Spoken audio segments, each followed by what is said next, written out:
আমার পক্ষে আমরা লাউঞ্জ ওপেন করে গেলাম। এটা প্রবাসীদের জন্য আসা যাওয়ার পথে বসার ব্যবস্থা, যাতে করে তারা পথে পথে ঘুরে বেড়াতে না হয় বিমানবন্দরে, সেটা এক জায়গাতে সবাই একসঙ্গে থাকতে পারে।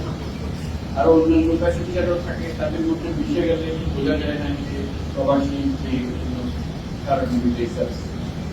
যেহেতু প্রবাসীরা যারা যায় তারা দেশ থেকে বিভিন্ন জায়গা থেকে আসে, এটা তাদের এখানে তাদের বাসস্থান নেয়, তারা এখন অসহায়, আমি কোথায় যাবো, কার কাছে যাবো, কে আমাদের কথা শুনবে, আমি বুঝতে পারছি সেই জন্য এক জায়গাতে বলে সবাই সবার নিজেদের মধ্যে বুঝতে পারবো যে আমরাও তাদের সঙ্গে যোগাযোগ করতে পারবো, তাদের সমস্যার সমাধানে। সেই উদ্দেশ্য নিয়ে নজরুল ইসলাম সাহেব, আসিফ নজরুল সাহেব উনি প্রথম চেষ্টা করলেন যে কিভাবে এটা করা যায়। তোমার মাথায় আসলো এর পেছনে লাগবে, এটা সোজা কাজ না, বিমানবন্দরের ভেতরে একটা নাম তৈরি করা। তো সেইটা সফলপূর্ণ হওয়ার কারণে উনি উদ্বোধনী ছিল। সেখানে আমাকেও আমন্ত্রণ জানানো হয়েছিল, আমি সবাই। তখন উনি বললেন যে এটা তো বিমানবন্দরের ভেতরে, বাইরে যারা নতুন যখন আসে তখন তারা কোথায় যাবে, কি করবে সেটাও বুঝতে পারে। বিশেষ করে এক একজন এক এক সময় আসে, একদিন এক একজন আসছে, সারাক্ষণ বসে আছে, সকল ট্রেন ছাড়ে, সঙ্গে দুজন পরিবারের সদস্য এসছে। সেই জন্য একটা আলাদা ব্যবস্থা করা হবে, সেইটা চলছে। আমি জিজ্ঞেস করলাম কতদিন লাগবে, কত শিগগিরই হয়ে যাবে।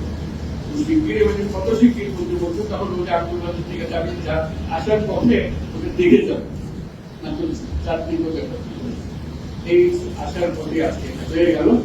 আমরা সবাই মিলে তাকে আমরা জোরে হাত তালে দিয়ে সঙ্গে যারা আছেন বিমান চলাচল কর্তৃপক্ষ এবং যারা সহযোগী আছেন, তারা সবাই মিলে মিলেন সেটা করার জন্য। কারণ আমি যে সময়টুকু উল্লেখ করেছিলাম, একটা অল্প সময়ের মধ্যে সবকিছু করা সম্ভব ছিল না। যারা সেই অসম্ভবকে সম্ভব করেছেন সবাই মিলে, এবং সবার উদ্দেশ্যে এবার একটা আজকে এটা হলো যাত্রার শুরু। এটা কাজে লাগাতে গিয়ে আরো নতুন নতুন কিছু প্রশ্ন আসবে, নতুন সুযোগ সুবিধার কাজ হবে। আপনারা একটা মতামত দিয়ে, প্রস্তাব দিয়ে এইভাবে করলে আরো ভালো হবে। ওনাদের বুদ্ধিতে আপনাদের সঙ্গে আলাপ করে যা মাথায় এসছে সবকিছু সমাধান এখানে দিয়েছে এখন পর্যন্ত যা জানা আছে। কিন্তু অজানাও তো অনেক জিনিস আছে যেটা আমরা বুঝি নেই, করার সময় টের পাই নেই কি করতে হবে। ব্যবহার করতে গিয়ে টের পাওয়া যায় এই দিকে না করলে দিদিগুলো আরো ভালো, তখন এটা আস্তে আস্তে আরো সংস্কার হবে, যাতে করে এটা পুরো জিনিসটা আপনাদের কাজে লাগে এবং আপনারা স্বস্তি পান। এখানে আসলে আর কিছু চিন্তা করতে হয় না। এবার আমি আর বিমান আমরা আমাদেরকে নিয়ে যাবে যেখানে যাবেন, বাকি সব ব্যবস্থা এখান থেকে হবে। কাউকে দুশ্চিন্তার মধ্যে থাকতে হবে, যোগাযোগ যা করতে হয় এখানে বসে করবেন, এখানে বিমানবন্দরে যে আনুষ্ঠানিকতা আছে যেগুলো করতে হয় সেগুলোও করবেন, যাতে করে সহজে আপনি যান। আপনার মাথার থেকে দুশ্চিন্তার ভাবটা তুলে দেওয়া হলো এইটার উদ্দেশ্য। সেই যাত্রা শুরু হলো। আজকে আমরা খুবই আনন্দিত, এবং যারা যারা এই কাজের সঙ্গে সংশ্লিষ্ট ছিলেন তারা সবাই অত্যন্ত আন্তরিকভাবে কাজ করেছেন। তাদেরকে আমরা ধন্যবাদ জানাই। সফল হোক, সুন্দর হোক। আপনাদের এই অভিজ্ঞতা আপনারা অন্যদেরও বলবেন, এবং যে অসম্পূর্ণতা আছে এর মধ্যে সেটাও বলবেন। না হলে সম্পূর্ণ হবে কি করে, অসম্পূর্ণতার কথা আপনারা না বলবেন, অসম্পূর্ণতার কথাটা বলবেন, যাতে করে ক্রমে ক্রমে একেবারে আপনার সঙ্গে লাক্সই একটা জিনিস হবে। আপনার যা মনের চাইছিল সব এখানে পাওয়া গেছে, এইটা জন্য হয়। এবং এটাকে যত আরামদায়ক করা যায়, যত স্বস্তিদায়ক করা যায়, সেটাই হবে আমাদের উদ্দেশ্য, সবাই মিলে কাজ করা। এটার প্রতি আমরা সবাই নজর দিয়েছি। আসিফ নজরুল সাহেব প্রবাসী কল্যাণ মন্ত্রণালয় ওনার দায়িত্ব উনি আগ্রহ করে এটা নিয়েছেন। এটা অনেকে মনে করেন যে কি কাজ আছে, উনি বলছেন অনেক কাজ আছে, আমাকে দেন এটা আমি পাবো।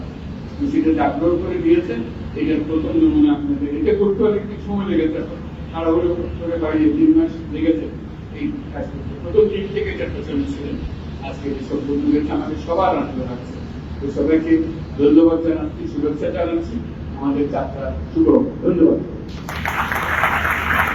কারো কাছে স্বপ্ন পূরণ, কারো আনন্দের উপলক্ষ, আবার কারো জীবন পাল্টে দেওয়ার মুহূর্ত, কখনো জীবন বাঁচাতে সর্বোচ্চ গতিতে উড়ে চলা, কারো আবেগের শেষ মুহূর্ত। আপনজনের শেষ বিদায়ে সামিল হওয়া। এমন সব ইচ্ছে পূরণে সর্বনিম্ন ভাড়ায় দ্রুতগতির বাহন প্রবাসীর হেলিকপ্টার। আপনার প্রয়োজনে যোগাযোগ করুন আমাদের হটলাইনে।